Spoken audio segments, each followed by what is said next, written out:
माऊला स्कूलमध्ये सोडून घरी आल्यानंतर हा जो भाजीपाला मी सकाळी धुवून ठेवला होता तो छान असा सुकला होता, तर म्हटलं छान असा आता त्याला फ्रीजमध्ये स्टोअर करून ठेवूया। मिरचीचे देठं काढून मिरची छान अशी स्टोअर करून ठेवली। टोमॅटो, शिमला मिरची, भोपळा हे छान असं फ्रीजमध्ये ठेवून घेतलं।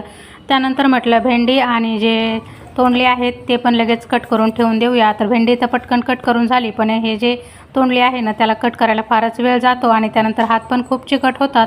आता हे सर्व आवरेपर्यंतच माऊला घेऊन येण्याचा टायमिंग झाला, तर तिला स्कूलमधून घेऊन घरी आले। त्यानंतर तिच्यासाठी मी ऑरेंज सोलून ठेवलं होतं, ते तिला खायला दिलं। दुपारच्या वेळेत असंच तिचा थोडाफार अभ्यास वगैरे घेतला, तिला ट्युशनला पाठवलं आणि 4च्या नंतर माझी जी राहिलेली कामं होती ती मी करायला घेतली। तर मलाई काढून ठेवली होती, तर तूप बनवायला घेतलं आणि त्यानंतर माझ्यासाठी इथे मी ग्रीन टी बनवून घेतली। त्यानंतर लगेच संध्याकाळच्या स्वयंपाकाची पण तयारी केली। तर वरण भाताचा कुकर लावून घेतला होता। एका बाजूला तोंडल्याची भाजी बनवली, मध्येच तूप वगैरे पण बनत होतं आणि आता बऱ्यापैकी थोडासा उजाड होता, पण जोपर्यंत माऊला घेऊन येते तोपर्यंत लगेच अंधार पडला।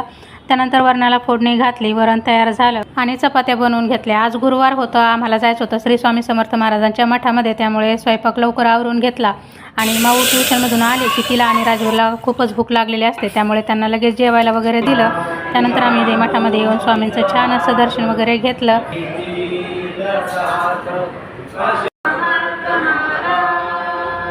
दर गुरुवारी मठामध्ये झुणका भाकरीचा प्रसाद असतो, तो खाल्ला आणि त्यानंतर आम्ही गेलो घरी। मिनी ब्लॉग कसा वाटला ते कमेंट करून नक्की सांगा। बाय।